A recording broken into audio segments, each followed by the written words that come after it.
So I've got masses going on at the moment, and not much of it is visible on my plot because most of it's going on at home, because this plot is just finishing up all of its summer harvests and it'll soon all be transitioned over to winter. But yeah, not many videos unfortunately, because it's really difficult to make videos around here at the moment because of the pile driving. So just lucky to get a break today when hopefully the wind wasn't too bad, the pile driver wasn't working and nobody was strimming the grass. So anyway, let's take a look round. Okay, so here's the overview of the plot. I've done quite a bit of tidying up, still a little bit still to do.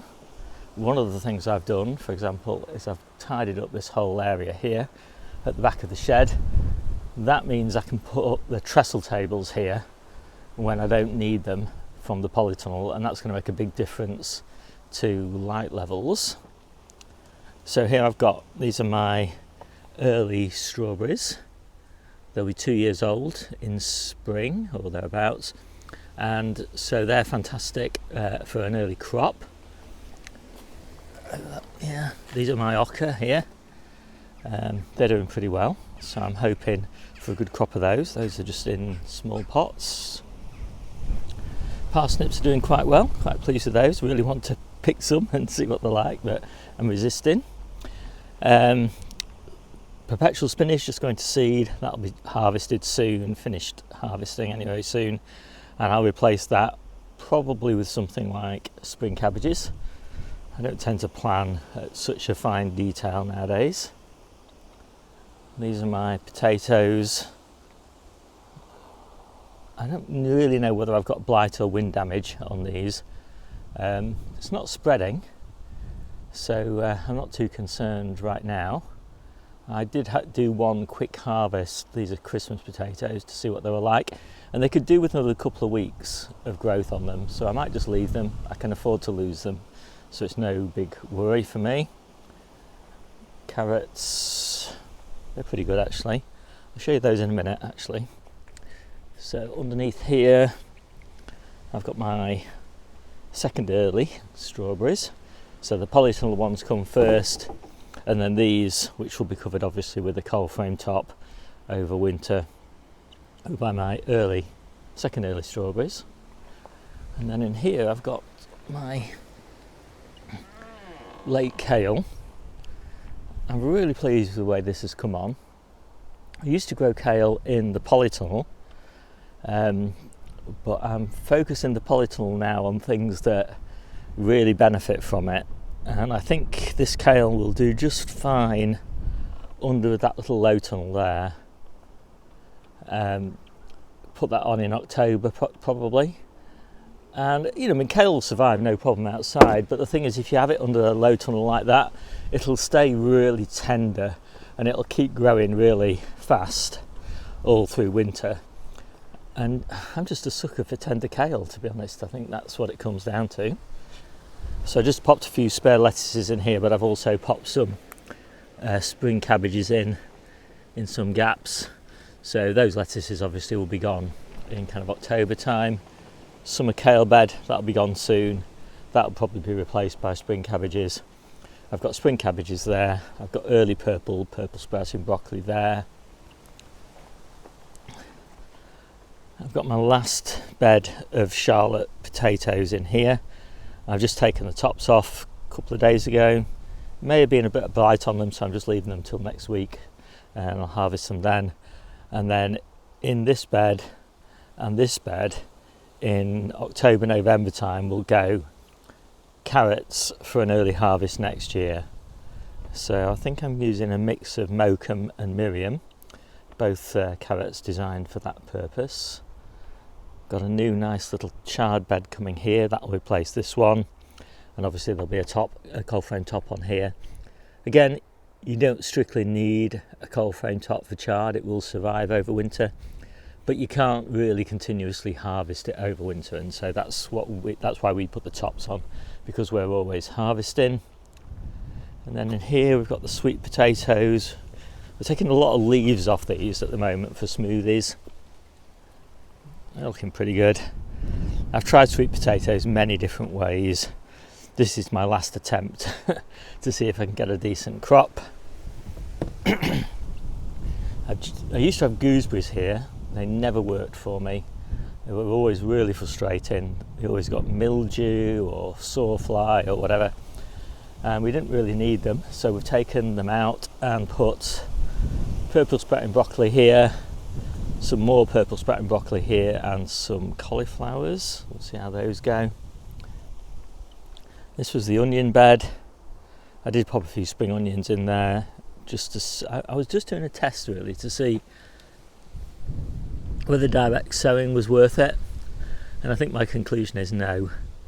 It's just germination was just too spotty, and so I've also just popped in some radishes and some turnips and some spinach.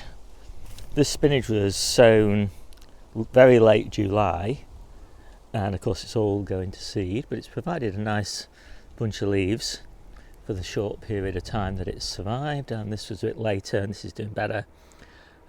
No sign of that going to seed, although the whole bed will be cleared soon, because we'll have field beans in here, because this will be next year's brassica bed. That's this year's brassica bed, and this is Sante purple sprouting broccoli. It's kind of just starting to come into its own now, starting to get some nice spears on it. And what didn't work very well down here was the Atlantis green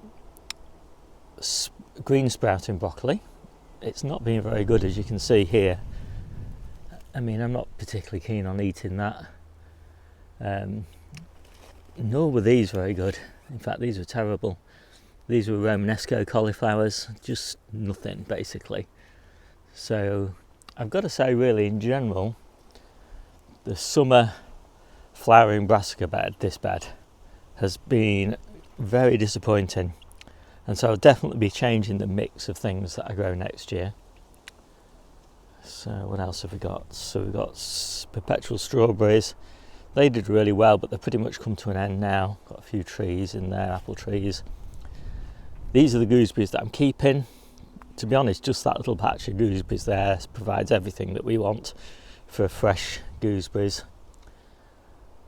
Now, because we're getting rid of Jennie's plot, we need more space on my plot, so we're taking these raspberries out, and that'll create another big bed, and hopefully that will really help us space wise. And to be honest, the raspberries that we've got at home are so much better than these, it's not a big loss. And then down here we've got some more summer purple sprouting broccoli, which again is not that fantastic, as you can see. It's not a patch really on the stuff you harvest in spring. New Zealand spinach mostly being harvested now for freezing. We like to have a little bit of a reserve in the freezer, although we do grow it fresh all year round. Carrot bed, again a bit of a disappointment, because we got carrot fly in here. I didn't put the nets on quite soon enough. I waited until I thinned them, which was too late, so that was annoying. So what else have we got? Oh, some more New Zealand spinach here, perpetual kale there. Right then, so in here we had carrots. That's just finished, ready for replanting. Just waiting for me to finish harvesting these carrots. And what we also did, I don't know what you can see here, you probably can, just about. I planted just the dregs, or Debbie actually did it, the dregs of the garlic. So in May time, the stored garlic was just starting to sprout, so we didn't eat it, although we could have done, of course. We planted it, and now I've got loads and loads of really lovely garlic plants that we're going to use for green garlic. And I harvested some of those yesterday, and they were really nice, so I'm really happy about those. And I'm going to do this now every year from now on. Loads and loads more green garlic. It's a fantastic crop all year round, basically. I think we'll be harvesting that. So down here I've got a bed that I've just cleared.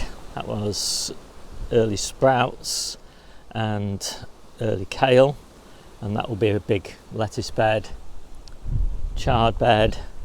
That's my main winter chard bed, so I'll take that top off soon and give it a good clear up. Asparagus, and then in here we've got some spinach, and that bed there is just golden purslane that's just finishing. And in here we've got some lettuces. This bed's just to sort of ease us through the transition to the winter lettuces, and then this bed will actually be replanted. And then I've got one of my main winter carrot beds, and we've got some more winter carrots on Jennie's plot. And then we come to the peppers. Peppers are in here. We have had a fantastic crop of peppers this year. We've still got loads in here. Just to give you an idea. Oops. The size of the crop.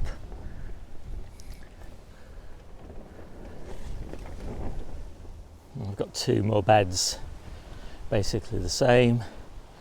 And we are going to have, this year we had 3 beds, we're going to have 4 beds of peppers next year. Let's take a look in the polytunnel. So again, it's all looking very scrappy. These are the French beans, the late French beans. They're actually doing quite nicely. I harvested them yesterday, so there's not too many on. But these plants are really young. I think they're only like 2 months old or something, and they're cropping really nicely. Obviously loads of tomatoes. It's not very interesting really showing tomatoes at this time of year, but I'm really happy with them. We've had just so many tomatoes this year. I've got some more French beans. This one is not yet flowering, so this is actually much better timing than the previous one. It's only 2 weeks difference between the two. But this will be a bit slower, so I'm hoping for an October crop off that. Again, plenty of tomatoes still to come, but we don't need any more now for cooking. We are full, so it's nice that we've got plenty now just to eat fresh. Still harvested most of my celery now. Still got a little bit just for cut and come again picking. So that's okay. Got a few tomatoes, need a bit of a feed I think, in containers, again just for a bit of a late crop. But this is the one I'm most hopeful for my late crop. It's pretty good. I think that's tumbler, quite a profusion on there. It's quite contained, I can kind of drape fleece over it, so hopefully I can keep that going. It's kind of out the way. Underneath here, almost all these peppers are done. Just got a few cyan peppers there, and then I've got some more hot peppers down here. But just harvesting like crazy all of these things. So very soon all of this will be clear. Let's have a look at the date. So in about a month's time I'll be clearing this tunnel. I've got 1 cucumber left in here, but I've got loads of cucumbers at home. And it's still chugging away, producing, a reasonable crop of cucumbers, 1 or 2 a week. I can't really complain this late on in the season. Done a bit of clearing up of my compost bins. This one's empty now, so I can turn this one into there and keep on turning. So basically consolidate those 3 part-filled bins into 2 bins after turning them all. And that's a great place to be in, because then I can probably start a bin with leaves and wood chip and grass cuttings.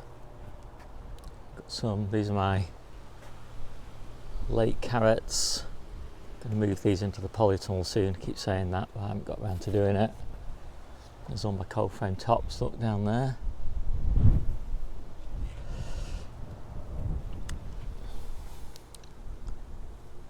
This is my little flower border. It's looking reasonable. These are the perennial kales. This one survived better than the other one. few pears here, plum tree that's yet to harvest, absolutely tangled up horribly with what's it called, bindweed, but I'll pay more attention to that next year. And this one kind of fell over. This is another perennial kale, so I put 2 stakes in. The previous stake broke. This is quite a tree now, really. I call it a tree rather than a plant. Yeah, it's pretty good, but I think I've saved it. It looks pretty good now, so I stopped procrastinating and actually brought these carrots in. I do prefer to start them outside though, and the reason is because you get much stockier little plants when you start them outside than if you start them inside. It's all the wind on them and everything, and so when you're watering them, these stand up nicely, but if you just grow them inside, they just tend to flop over when you water them.